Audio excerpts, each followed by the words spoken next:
কনকনে শীতের ভিতর চলে আসলাম পরীক্ষা দিতে। এরকম আবহাওয়া আমি আর কখনো দেখি না। ও মাই গড, কি ঠান্ডা! আর বাড়িতে এসে তো পুরো আগুন জ্বালিয়ে পড়ে সেক দিতে হয়েছে ঠান্ডা যাওয়ার জন্য।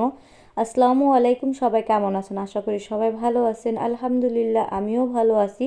সকালবেলা ঘুমে থেকে উঠে দেখি এত বেশি কুয়াশা, কি বলবো। তো এখন প্রায় 10:30টার মতো বাজে। তো রেডি হয়ে এই যে পরীক্ষার উদ্দেশ্যে বের হব।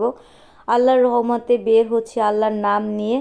তো এত বেশি কুয়াশা ছিল, হাত পা পুরা জমে যাচ্ছিল ঠান্ডা। চিন্তা করতেছিলাম যে কিভাবে লিখবো।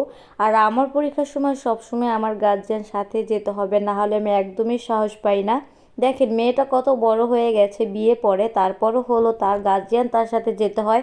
এই কথাটা আমার বন্ধু বান্ধব অনেকে আমাকে বলে যে এখনও তোর গার্জিয়ান নিয়ে তোর আসতে হয়।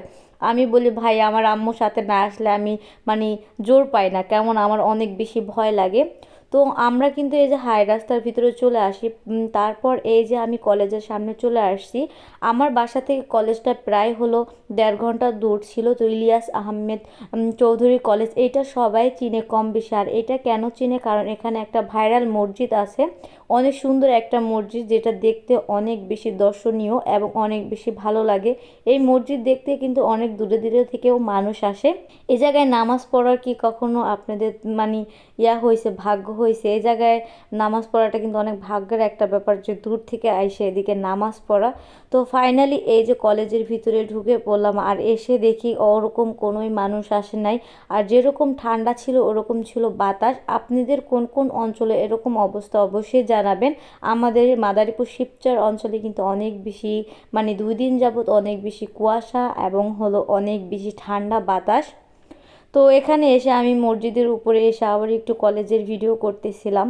আর এখানে গাছে অনেক সুন্দর ফুল ছিল। হাত পা তো পুরাই ভয়ে ভয়ে ঠান্ডা হয়ে যাচ্ছে, কি করব।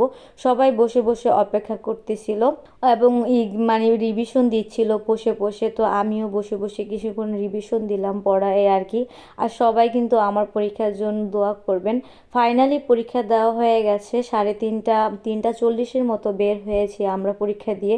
আমি ভেবেছিলাম ইংরেজি পরীক্ষা হয়তো 4 ঘন্টা হবে, কিন্তু পরীক্ষার হলে গিয়ে যে শুনি যে 3 ঘন্টা হবে।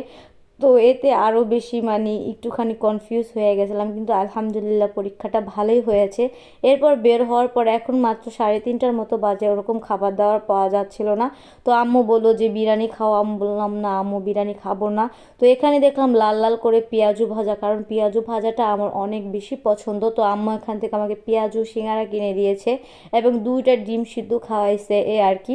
ডিম সিদ্ধ আমার সচরাচর অত খেতে ভালো লাগে না, কিন্তু আজকে আমার 2টা ডিম সিদ্ধ খেতে হয়েছে, যেহেতু দুপুরে একটা ওষুধ ছিল এই আর কি। তারপর খাওয়া দাওয়া করে এই যে এখন হলো আমরা বাড়ির উদ্দেশ্যে রওনা দিব। বাড়িতে এসে আম্মু বলে তাড়াতাড়ি আগুন জ্বালাও, কারণ আমাদের হাত পা পুরাই ঠান্ডা হয়ে গেছে। আমাকে বারবার বলতেছিল হাত পা ছ্যাঁকা দাও ছ্যাঁকা দাও এই আর কি। তো ভিডিওটা আজকে এই পর্যন্ত, কেমন লেগেছে অবশ্যই জানাবেন। আর সবাই আমার জন্য দোয়া করবেন যেন আমার পরীক্ষাগুলো ভালো হয়। পরবর্তী ভিডিওতে আবার আপনাদের সাথে দেখা হবে।